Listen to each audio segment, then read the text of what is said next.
Ladies and gentlemen, welcome back. Welcome. Do me a favor, hit the like button, share, subscribe, turn up your notifications. I'm switching microphones. You can still hear me, sir, right? All right. Yeah, I can hear you, but it's getting clogged a little Okay, how about now? Is it better? clearer. All right. Thank you, everybody. Welcome. Do me a favor, hit the like button, share, subscribe, turn up your notifications so you're notified when we go live. It's getting muffled. It's getting muffled. It's getting muffled. Okay, Better let me. again. It's better. Is it better now? It should be good now, right? Mm-hmm. Okay. Mm-hmm. All right, good. So, yes, so welcome everybody. All right, folks, welcome. Yes, just hit the like button. Let's ping everybody else into the room. We have some trendy stories around the world that we're going to cover today. We have a good show set up for you today.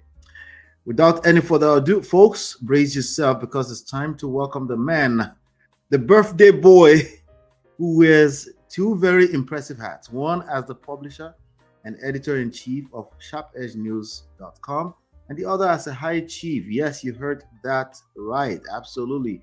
As the high chief Odokpetu of Aide Ogbese in Akure North Local Government, Ondo State. So whether he's ruling the newsroom or the kingdom, this man is always a sharp edge ahead. And most importantly, is celebrating his birthday right now. So welcome everybody. Welcome the legend, the myth, the man, the myth, the legend, Oladimeji Abitogun. Welcome back, sir. Thank you very much, Ola. How was your birthday, sir? It really went well. All right. All thanks to God for His grace, for family, friends, well-wishers all over the world. I couldn't have wished for any better celebration. And we know, when you look at the fact that one is some years plus, half a century, that journey is almost half done. Because, yes, everybody craves immortality. Everybody thinks of longevity, securing legacies, but those things, sparking anxieties at times, they are not really worth it, other than simply realizing the fact and facing up to it that it is a matter of grace and privilege to be alive. That I do not take for granted. And that is why I want to thank everybody that has been part of that celebration, especially people apart from my children who were around me, singing for me.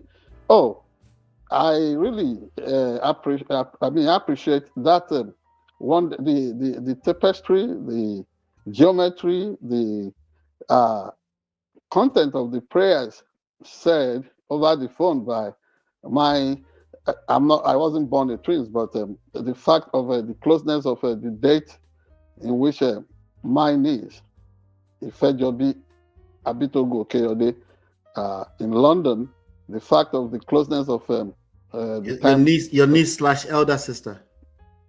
Yes, she's my twin sister, really. Twin sister. We have always, yeah, the way she called him, the way she was really nailing those prayer points and appreciating God on my behalf.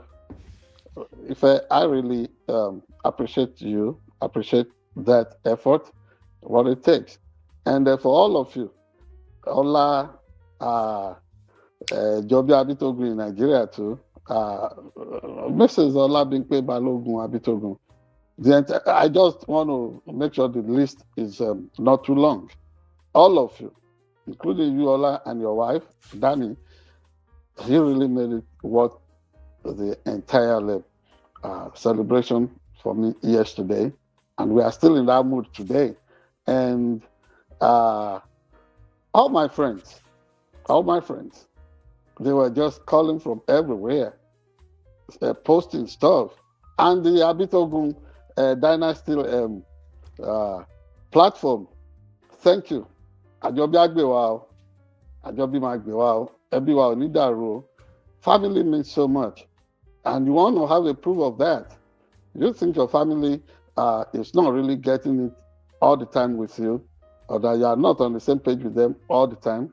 They don't ever walk away from you because they are called your family. But you see, some people you bring into your circle because really they won't be able to understand the trajectory of what is involved.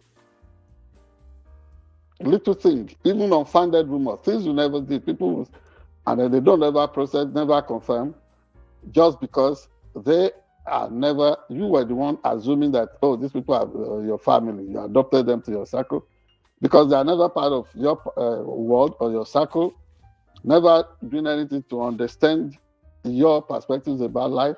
They will always walk away. Don't see that as betrayal. I never see it as betrayal. And it does not mean that, oh, if I'm nice to you or I've never said anything about you, it does not mean that I'm going to start saying or something ugly about you or seeing you as or mischaracterizing you. I simply love everyone, everything made by God. That is just my nature. And it doesn't mean that I'm naive.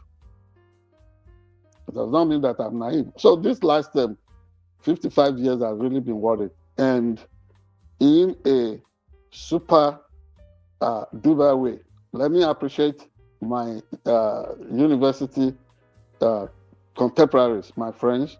Some of them I've always seen as my brothers, sisters, particularly Yalo Defumi, coordinating our platform, the 1989-90 English and Literary students of the then Ondo State University, now Ekiti State University. I want to thank you all. I just want to thank you all.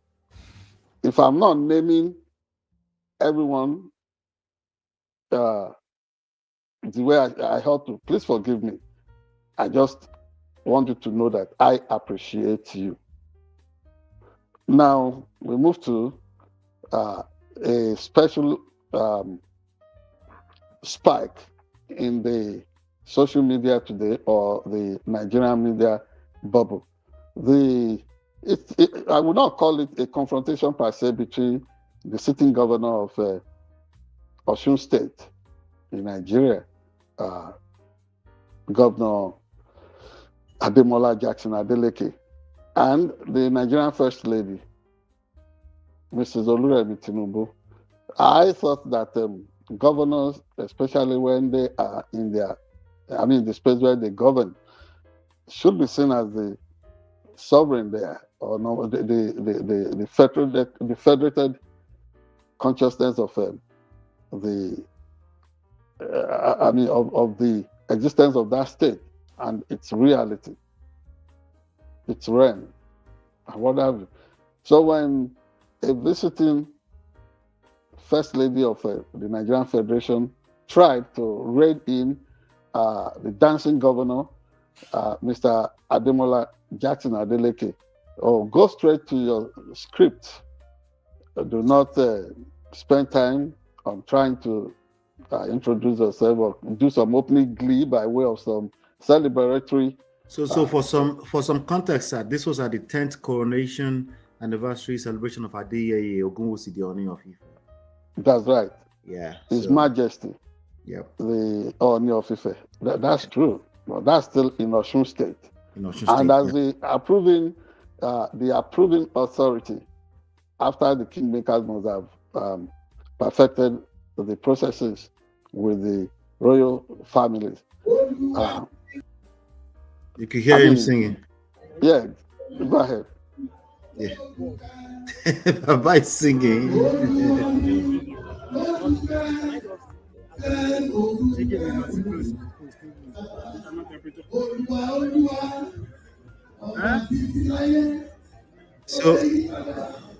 So you could see now Miss Remi Tinubu came right to him on the stage, said, I'll give you 5 minutes to round up. And you can see him smile graciously, like nothing happened. Yes. And then she says, I will turn up the microphone on you. it's quite a sin, to be honest. Go ahead, sir. Go ahead. And really, for the governor to be unruffled in the face of such a attempt at being gagged or being, we don't know what was playing on the mind of the first lady, but that was Governor Adeleke's thought. That is a space, part of the space which he governs as the chief executive of Osun State. And so, while we are not going to be part of why we will not die in their battles, we wouldn't know the undercurrents of whatever Mrs. Oluremi Tinubu was trying to do. But give it to Governor Adeleke at any time. He is somebody, that is masterful when it comes to showmanship or handling public stage.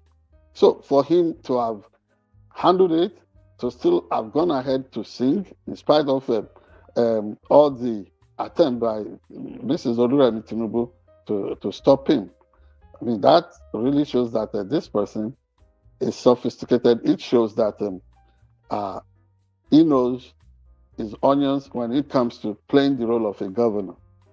Honestly, I don't want to accuse Mrs. Tinubu of being indecorous or trying to censor the man. We do not understand the whole perspectives of whatever was playing out between these two public gladiators. Because I may not really refer to, yes, Mrs. Oluremi Tinubu, being a distinguished senator, a former one for that matter, of the Federal Republic of Nigeria, too, could be called a political gladiator.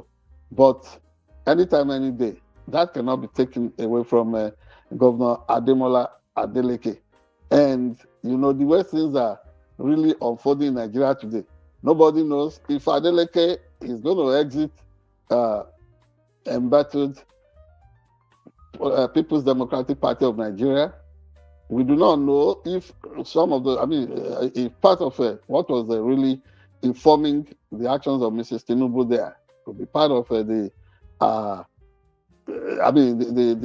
issues, the underlying issues concerning what the political future of Osun State holds, particularly with relevance to Governor Ademola Adeleke.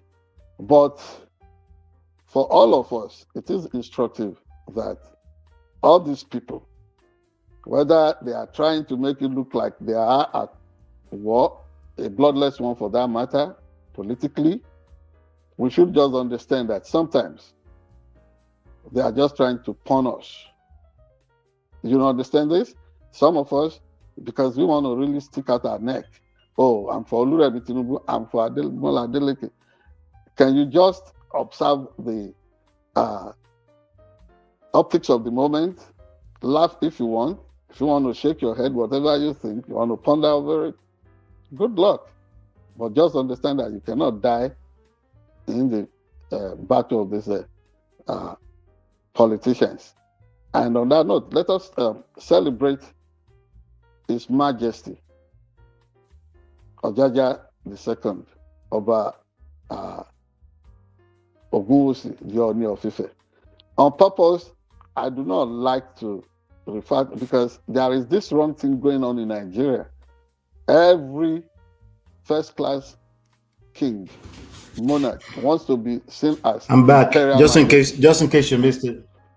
In case you missed me, I'm back. You could notice okay. I was gone, right? Yes. So the deal is that I do not like referring to people as imperial majesty. Even the people who really owned it like a badge of honor, own imperialism as a badge of honor, the British system, the British monarch, British royalty, they have since dropped that. They simply refer to the King of England or the King of United Kingdom, the sovereign there, as His Majesty or Her Majesty, as the case may be. So what is this obsession with His Imperial Majesty everywhere? And I think to be considered a majesty, to be seen as majestic or addressed as His Majesty. It's better than that thing they always the adjective of imperial. Imperial at what? Converting what does not belong to you. I mean, ruling instead of leading your people. And I really haven't seen much in terms of what Africa. I mean, everybody, including weak royal heads. I do not see what they call empire. I've never seen their empire. I mean, they can show me what can compare with the then British Empire that over time shrunk in size. Or let them show me that space they govern and the realm over which they govern that qualifies them to be seen as imperial majesties. So without insulting the Ooni of Ife, because I look at it as the highest level of highest degree of unsolicited insult to call our kings, our royal fathers, imperial majesties.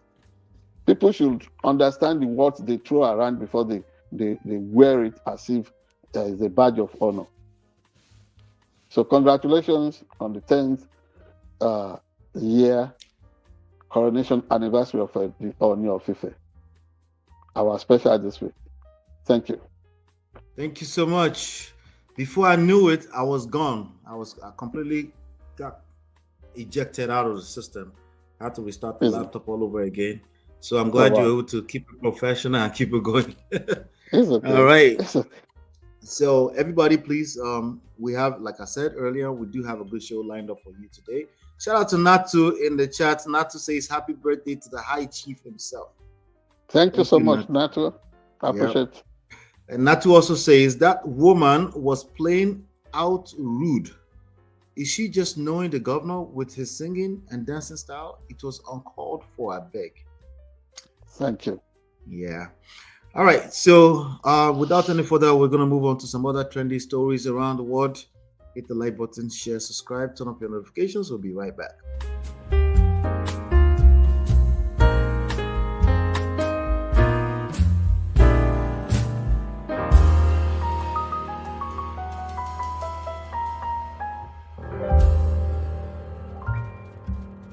Dementia or play this video and then we'll talk about it. Listen in, everybody. He wouldn't, like he claims, if he so loves the PDP so much, he wouldn't, like he claims, he wouldn't be destroying the party like he's doing right now, because all his actions is destroying the party. But now the dangers of his action is not just about PDP, it's about the entire country, Nigeria. Look at the country. We right now do not have a viable opposition. The only viable opposition we are supposed to have should be the PDP that has some governors, that also have House of Assembly members and House of Rep members, and with senators across the country. Now, but you are seeing the PDP getting weakened by the FCT minister and his actions. Trust me, everything happening in PDP today is about the FCT minister. And the PDP, a person of PDP has come to say they have suspended him and expelled him from the party, himself and his cronies and all that.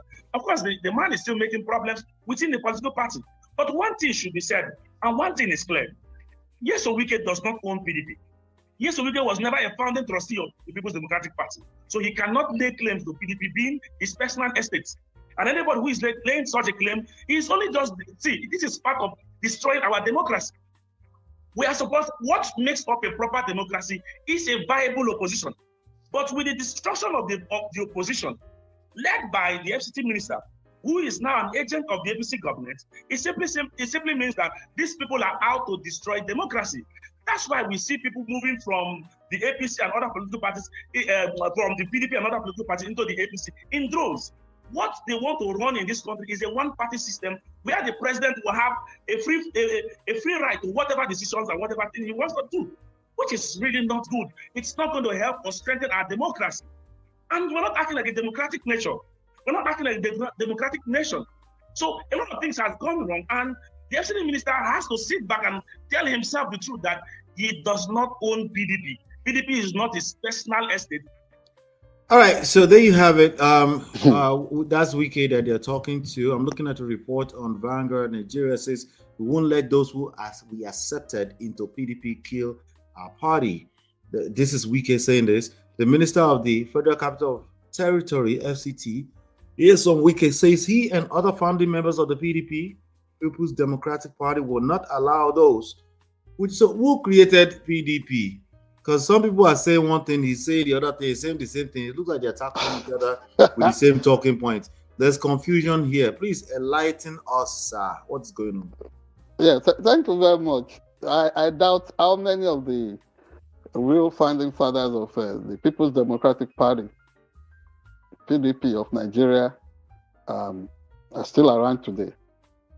And I am qualified to do a chronicle and possibly catalog of the names of people that were the founding fathers of this otherwise iconic political party when it was inaugurated in 1998. Remember, I was a practicing journalist in Abuja, effectively on the ground that day. And elsewhere on our platform here, I pointed out to you that the 80th birthday of the former president and now late statesman, Nelson Mandela, at Ladi Kwali Hall of Sheraton Hotels and Towers in Abuja, was the occasion used to crystallize the idea of the birth of of People's Political Party, People's Democratic Party of Nigeria. And remember, I told you, although the then president of South Africa, Mr. Nelson Mandela, was not, personally present, was not physically present at the event that day, Babangida was the chairman of the occasion, and the then South African High Commissioner to Nigeria was representing his sitting president. And so even the man who authored the constitutions of the three leading political parties in Nigeria at that time, the late Chief Bola Ige, was the one who perfected the constitution of the PDP, that of then APP and Alliance for Democracy. The only reason why Bola Ige and the other progressive elements from the Southwest, some of who were active promoters of NADECO, the National Democratic Coalition, that was really slugging it out on agitations for the actualization of annulled June 12th presidential election results, and other people. The reasons why they would not want to stay with the foremost promoters of a PDP, or simply because they accuse them of. You said? Go ahead, sir. Go ahead, sir. Sorry about that. Yeah, simply was because they said these people actively encourage, especially folks that were coming from UNCP and so on and so forth, that they actively collaborated with the Isato ruling military junta in Nigeria. The same thing happened when they were going to start APP. Bola Ige authored the constitution of APP as well. And when they had the meeting of the APP at Area 10 Parade Ground in Gariki, all those elements like the late Ibadan Mercurial politician, Baba Adedibu, all of them were there. Eventually, they said they would not be able to cohabit in the same political, what's it called? In the same political, under the same political umbrella with some elements. And so they went for Alliance for Democracy. But if, with all respect to him in his grave, if Bola Ige could not even say some things about PDP, I am wondering where this confidence being displayed by in which travelers are getting that kind of boldness to say that they were funding. They were not saying funding foundational members. They were saying they were funding foundational members. Founding foundational yes, members, sir. What does that funding mean? trustees. Okay. Funding, if it's funding, Funding, people that were active, okay. Funding would be people who financially subscribed and did so much to put in more money. Understood. Off end, I can tell you some people who brought in huge amount of money to get PDP going. And the clout of people like Babangida, people like, who were the articles, political family of PDM, and so on and so forth in those days, who later persuaded or mounted prayer, drafted Obasanjo to be the pioneer presidential candidate of the party. What would they want them to say today? People like WIKE promote some ideas that are laughable just because organization or handling of political parties in Nigeria is no longer the way it used to be, particularly during the Second Republic. If PDP, the core PDP, those who really want to stand up against the attempt at being sabotaged, if they had been well organized, I would be looking for a character. I would have loved to charge them some good money for the views I really want to canvass here. Sorry, sir. Here. Some of his main point of contention today, according to this Vanguard article, is about some court judgments that were being violated. He's talked about some illegal convention that's going on. He's tackling a guy called Tanimu Turaki-led faction. How many divisions is going on between this particular party? See, Tanimu Turaki is a well-known quantity in Nigeria political space. It's not just one guy. You understand this? And the convention in Ibadan actually voted him into office. The same convention. Who is he? He is the newly elected chairman of PDP, who took over from do they call that guy Dagogo, the then acting chairman. And at any rate, the tenure of the old executive council of the party, the executives, ought to have elapsed sometime this December. So what are they arguing over? Now, the point I was trying to make is this, Ola. Yes, sir.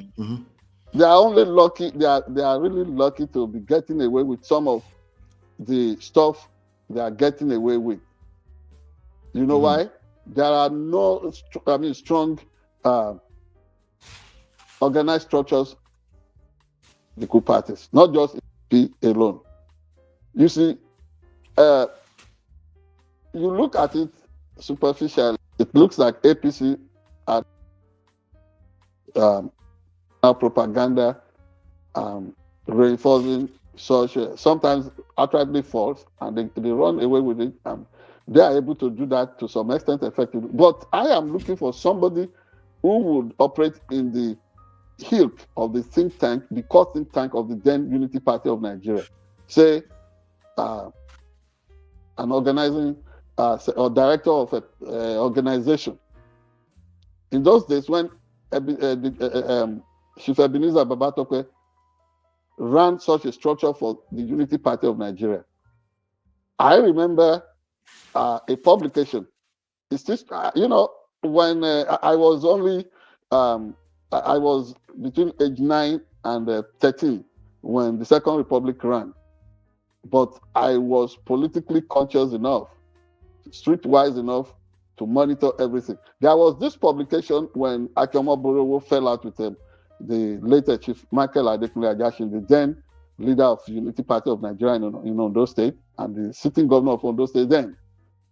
Ebenezer Abitogun, otherwise known as Ebinotopsy, and the Directorate of Research and Organization of Unity Party of Nigeria came out with a publication titled Akeoma Borowo, Portrait of a Fake Awoist. Because of the fallout of whatever had transpired between 1982 ahead of the general elections of 1983 in Ondo State. That publication was distributed widely, so much so that even my father, who was then chairman of Unity Party of Nigeria in Akure Constituency 3, now known as Akure North Local Government, brought home a copy of that publication. It remains a study in hack, political hack job. That is what PDP does not have. That is what you don't have because some of these personalities ought to have been singled out. Their pen portrait done and circulated around Nigeria, and then they will know that something had come for them. In those days, it was so bad, which is why ultimately some of those political face-offs in Nigeria led to the undoing of the First and Second Republics. And with what WIKE and his courts are doing today in Nigeria, is like one leg in, one leg out. You say you are not for APC, you belong to PDP, but everything you're doing points to the fact that you want a massive, if not seismic, implosion of the leading opposition party in Nigeria. So I agree.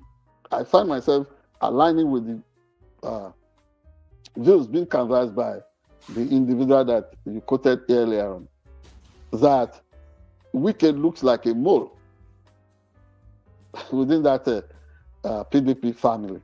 Look at the charade that has been on parade this last weekend. Local government councillors and chairmen in in Rivers State coming out.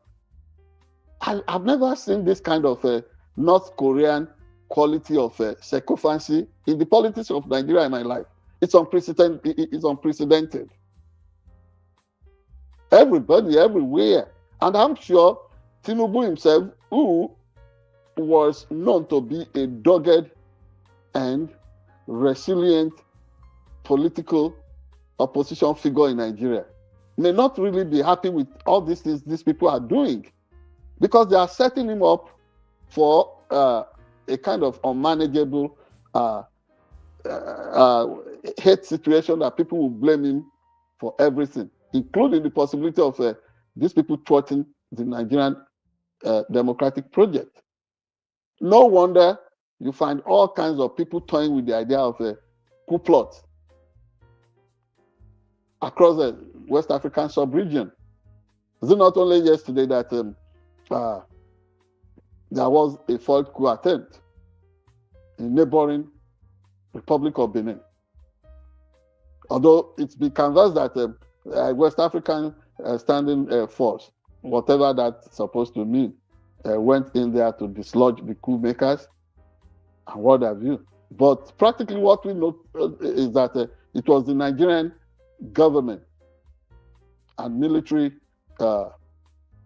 goons that went in there with some of our troops on the ground, and then what's it called?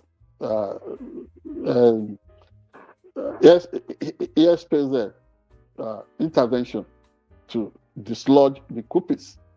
But even you find out that the ordinary folks in Benin Republic today were really demanding that the elected leadership of that country, particularly the president, should be removed. So everything must be done to make Nigerian politicians or political leaders, elected leaders, to be popular.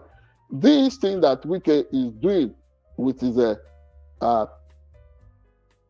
acolytes, trying to I look at it as a form of destabilization, and there ought to be some far-reaching investigation of the phenomenology of what WIKE and these people are doing to destroy PDP. It's so brazen. The whole thing is so shameless. Yeah. The whole thing is so shameless. So to make sure that this consciousness of coup becoming popular around the West African sub-region, that fever does not spread to Nigeria like Ebola or COVID. in a political way, honestly, I think one quick question, sir. Himself. Yes, please, one second. We can talking of some judgments obtained from some courts. Mm-hmm. What is he talking about? Is it not the same quality of judgments that have now reduced? I mean, those kind of judgments that have now reduced Nigeria to laughing stock around the world. I mean, the other day they were trying to make an appeal that Kweremadu should be brought back to Nigeria to come and serve what remains of his prison sentence in the United Kingdom. Flatly, they were refused because nobody believes the Nigerian justice system like that it would deliver. Yeah. So, if WIKE, and WIKE is one of those people that are known to have gone everywhere, obtaining all kinds of questionable court decisions, some of which he now brings to political podium, and he dances as a praying mantis dance, and it feels like he has the system on his side. So, when would anybody begin to listen to the Chief Justice of the Federation, Justice Kekereekun, that says, let the whole thing be in the quality of the processes instead of technicalities? Some of this nonsensical stuff being hugged around by WIKE, we have judgment, were they not obtained on technicality? And then, what is the meaning of that judgment that says that nobody can expel him? I mean, the whole thing in Nigeria says, nobody should bring political internal affairs to the law court. It's their internal business. It is true they are not really embracing internal democracy like that, but that is the court that says it. And the same court now is giving all kinds of contradictory rulings there and there. And that is the kind of stuff, the baloney that WIKE has, that is now touting. Mm-hmm. Please, come on. I mean, let me have the question you wanted to ask. No, we run out of time. We're just going to move on to some other trendy story around the world. Thank you very much. I think you've said it all. I think the PDP story is probably going to be a never-ending story at this point, but we're going to keep monitoring it. But it looks like they're all jokesters over there. That's what it sounds like to me. All right, everybody, please hit the like button, share, subscribe, turn on the notifications. We'll be right back with some other trendy stories around the world.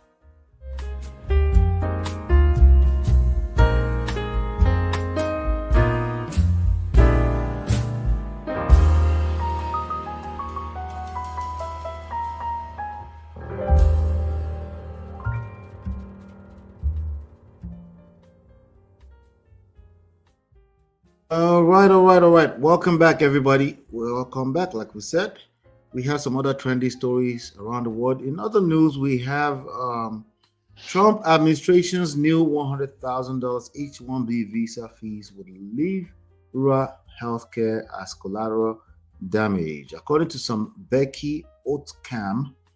I'm reading this from CBS News. As a matter of fact, Becky has been trying to hire a lab technician at a hospital in rural North Dakota since late summer.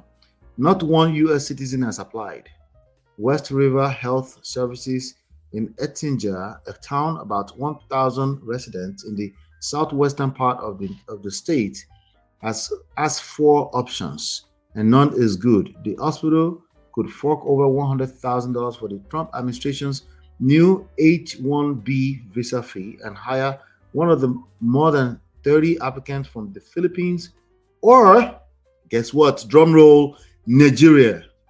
The fee is the equivalent of what some rural hospitals would pay 2 lab techs in a year, said Ozkan, who is West Africa's lab manager. West River could ask the Department of Homeland Security to waive the fee, but it's unclear how long the waiver process would take and if the government would grant one. The hospital could continue trying to recruit someone inside the U.S. for the job, or Ozkan said it could leave the position unfilled, adding to the workload of the current skeleton crew. The U.S. healthcare system depends on foreign-born professionals to fill its rank of doctors, nurses, technicians, and other healthcare providers particularly in chronically understaffed facilities in rural America. But a new presidential proclamation aimed at the tech industry's use of H-1B visa is making it harder for West River and other rural providers to hire those staffers. The healthcare industry wasn't even considered. They're going to be collateral damage, and to such an extreme degree that it was clearly not thought about at all, said Aram Alam, a Harvard associate professor whose new book examines the history of foreign doctors in the US. Elisa Taub, a Memphis, Tennessee based attorney who assists hospitals with the H-1B application process, has been hearing concerns from our clients. It's not like there's a surplus of American physicians and nurses waiting in the wings to fill in those positions, she said. I'm going to leave it at that. It's more here, but I really wanted to hear your thoughts. Very, very interesting times to be in this country, to be a citizen of the United States of America. The deal is that whatever is being highlighted concerning the $100,000 fee for H-1B visa does not just affect. It doesn't just affect what's it called? Rural hospitals across the United States, across the country here.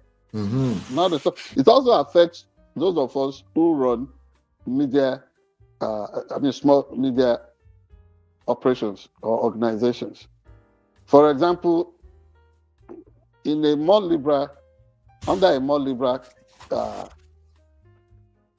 climate in the past, at least SharpEdgeNewsTV was able to ask for OPT, optional practical training permit for a particular international student who had graduated from an American university system, and not minding how small we were, or we still are. That OPT application was granted to that international student, and we were blessed to have had that individual assisting us with some IT backup at SharpEdgeNewsTV in the United States here at that time. Today, we are even looking at the possibility of hiring more hands, expanding the scope of what we do here. But because of this prohibitive fee, $100,000, that's a lot of money, Ola. It is. You're talking of equivalent of almost 160 million naira there. Yeah. And yet, they think every loophole is being blocked. Honestly, you captured it in the well-investigated news report that you read earlier on. How this will cascade into shortfall of medical personnel, not just medical personnel. It would affect other sectors of this economy. And to me, it looks like a classical situation, a classical case study in somebody who had climbed a ladder high up there and then decides to knock it off so that others behind him would not enjoy such opportunity. Very sad, very sad. You know that it's often said in this country that small businesses are the building block of the nation's economy. Yes. But with this kind of exorbitant application fee, the requisite fee on H-1B visa being the new order, that small businesses are going to start unraveling. Restaurants, what have you, especially specialized ones like maybe African restaurants, Chinese restaurants, all of those.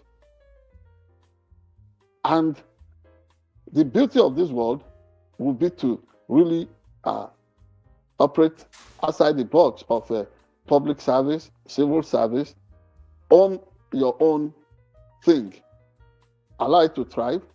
For example, somebody like me who is legally blind, I'm dealing with so many stuff. I would need somebody by my side as a personal assistant that can understand my longhand writings, how we process all that into having a standard studio and then doing exploits, not just for our immediate African immigrant community, also making sure that we continue to bridge that digital divide between nations of Africa and the West, particularly the United States of America here. But we make things difficult in a generation in which some people became so overly radical. I mean, promote cultural agenda within the political space. And then we are wondering, why are things so tense across the world, not just in the United States? Because in the final analysis, we are going to get to that point. And I pray it doesn't happen. That breaking point that, let us begin to push aggressively for immigrants to show up. Let us see if we can recruit professionals there and there. And if you patronize public hospitals in this country, whether university, the tertiary ones, the community hospitals, you see the deluge, the huge number of foreign nationals, people who have now become dual citizens, running the system, making it to, go effectively. And many of the works that are available are things Americans will not do. They are some of the jobs they will not do.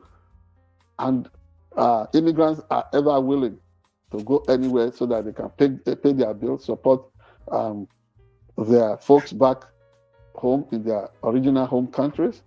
But somebody says that is not good enough. And that used to be part of the soft power of the United States, other than these funny military parades through which they want to project.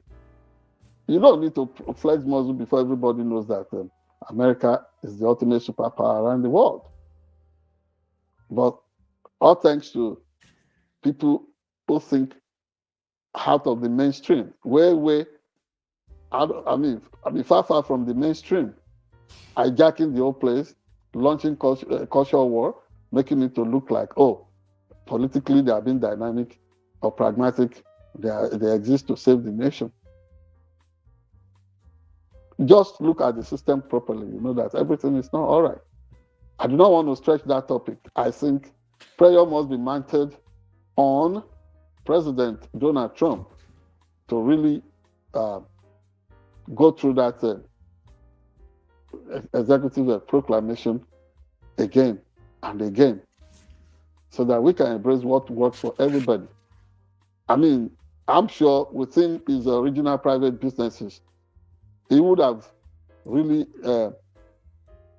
hired foreign nationals at some point. So why is it now, the easy to just want to use that as an avenue to raise money? Since all these WIKE policies have been really foisted on all of us. So has that really changed the calculus in terms of economic growth in this country? You grow the economy further by making things, by showing love. Let people come, and you don't need to put in outrageous, prohibitive, exorbitant price tag before people can come in. Because before you know it, people really want to, if this is about national security in the final analysis, people really want to do that damage to this system, may be able to raise some illicit funds and then obtain the H-1B visas and still wreak that havoc, so that we do not encourage all these people with dirty money to hijack the entire processes, instead of true professionals who would really work for the good of this country. I think that decision ought to be considered carefully, and we proceed with caution and know what works for national interest. Thank you. Thank you so much. Thank you so much. Please hit the like button, share, subscribe, and follow. Turn up your notifications. We have some other trendy stories around the world. We'll be right back.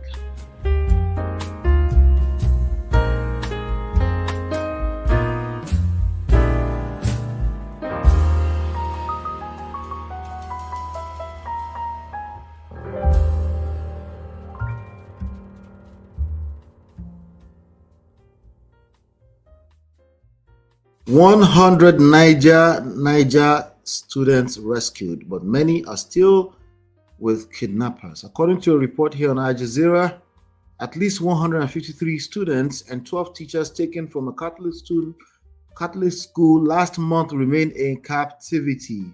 Nigerian authorities have secured the release of 100 children who were among hundreds kidnapped from a Catholic school in northern Nigeria last month. Officials and local media have reported the 100 children arrived in Nigeria's capital, Abuja, and are set to be handed over to local government officials in Niger State on Monday, an unnamed United Nations source told the AFP news agency. And I quote, "They are going to be handed over to Niger State government tomorrow," the source told the AFP news agency. Nigeria's The Guardian newspaper reported on Sunday that the rescued children were receiving medical evaluations and will be reunited with their families after a debriefing. Presidential spokesperson Sunday Dare also confirmed reports to the AFP that 100 children were being freed. Armed gunmen kidnapped 303 students and 12 teachers from St. Mary's School in the Papiri community of Niger State, Agwara district on November 21st. They included both male and female students aged between 10 to 18 years. According to the Christian Association of Nigeria, 50 of the students escaped captivity in the days after they were kidnapped, returning home to their families. Following the release of 100 students on Sunday, 153 students and 12 teachers are believed to remain in captivity. Days earlier, gunmen abducted 25 schoolgirls from the government girls' comprehensive secondary school in the neighboring Kebbi State, Maga town, 170 kilometers, 106 miles away. And I quote, "We've been praying and waiting for their return. If it is true, then it is a cheering news," said Daniel Atori, spokesperson for Bishop Bulos Yohana of the Konta Gora Diocese, which runs the school. What are your thoughts about this one, sir? Is this good news? What we're looking at here? This is crazy that this is still happening in Nigeria in 2025, sir. Yeah, damn right. And the truth of the matter is that you said, you asked me if it's good news or if it's, well, I received the news with mixed feelings. How on earth is it really possible in the first place for more than 350 persons, students and teachers, to have been kidnapped and taken away into the middle of nowhere? I mean, how on earth is that possible?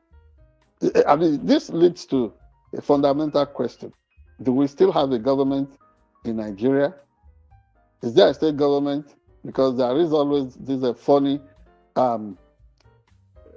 description or the funny identification of sub-nationals. Instead of talking of local governments and state governments in Nigeria today, or federating states of the Nigerian country, everybody talks of sub-nationals.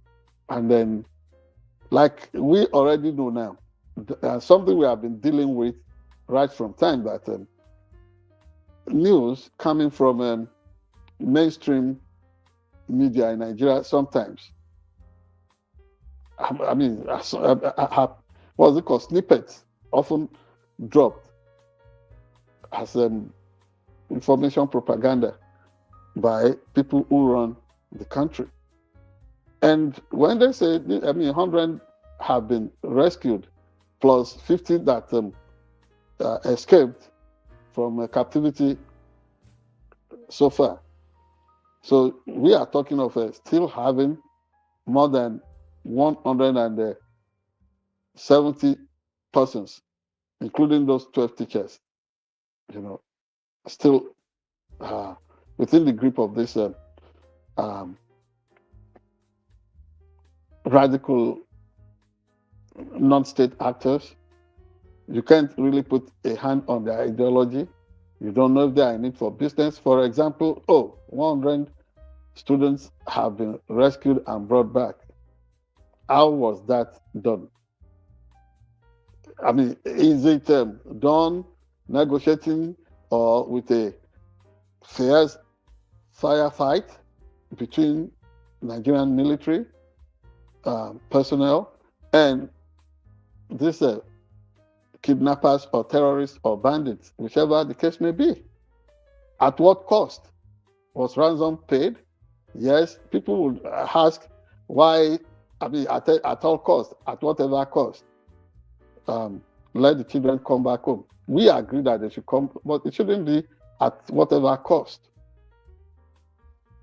So the concern here is that gradually, in spite of the fact that people say some people are elected and what have you, we are beginning to reap the fruit of planlessness and then manipulation of electoral processes in Nigeria. That cannot be the total reason, justification, or explanation for banditry, terrorism, kidnapping, violent crimes all over Nigeria. That cannot be the sole thing. And Nigerian government does not want to be told the truth that there is an element of religious targeted persecution and killings and abductions in concerning some of these crimes that you find all over the place. So Nigeria must begin now to look at what ought to be done, because last week everywhere was agog in Nigeria. Oh, there is a new Minister of Defense, Christopher Musa, Southern Kaduna person. He will be able to do the job. We are already counting for him. When is he go? Is this part of how to hit the ground running? Really, I even want to see him hit the space flying and making sure those forests are combed, possibly defoliated. Putting chemicals there, making sure that all those trees, they can be regrown later. They shed their leaves, and there shouldn't be any hiding space for these individuals that have now made Nigeria ungovernable. And then, right from the presidency to the ordinary citizen on the street of Nigeria, everybody ought to be conscious, working for the Nigerian project now, to make sure that these elements cashing in on the misfortune and avoidable crisis visited on Nigerian innocent citizens can be really checkmated. They can be defeated. And everybody should also learn to now watch over what his or her neighbor is doing. Is there anybody running that chain of what is it called? Chain of information for these evil people who take children to the forest, and beyond, making sure that proactive precautionary measures are put in place. Let us also scrutinize the way we manage these freed captives whenever they are brought, because I do not, to the best of my knowledge, I don't know if Nigeria does, or Nigerian officials, if they do a good job of really examining the rescued individuals, whether students, whether children, whether adults, when they are rescued, and they say they have been evaluated, medical facility and all that. Some of the things they have witnessed in the forest there, in captivity, would linger for a long time. It's going to be some long-lasting trauma, something that will alter the destiny of many of these people, because some of those experiences, I'm sure, will be horrifying, not just for adults, but in a fundamental way, in a more serious way for underage individuals that find themselves as victims in the hands of these riffraffs. And Nigeria does not want to be told that he cannot do this job alone. So the words of former President Olusegun Obasanjo becomes a relevant piece of advice here. If the government cannot really secure its citizens and their properties across the country, ask for help. If they cannot provide post-trauma or post-incident trauma management, but ask for international assistance. God forbid that we stand idle while the whole place, the entire Nigerian landscape, is being run over by renegades, riffraffs, ragtag, money grabbing bastards, destroying the country for everybody. Nigeria deserves better than this, and the black race certainly does.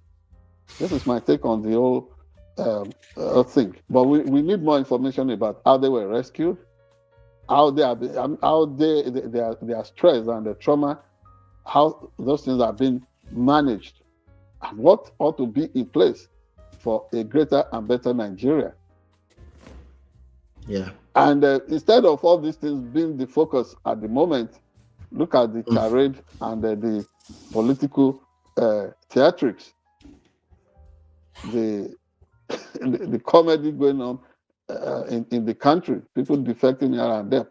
Too much politics instead of nation building. That is what I'm against. I want more of service to the nation, to the people, even to structures of government, instead of fraud, corruption, and all these violent crimes everywhere. Thank you very much. Thank you so much. And again, happy birthday to you. We wish you many, many happy returns. And everybody, that's it for this week. Hopefully you've been enlightened, educated. We'll see you on the next one. Take care and God bless. Thank you very much. Bye.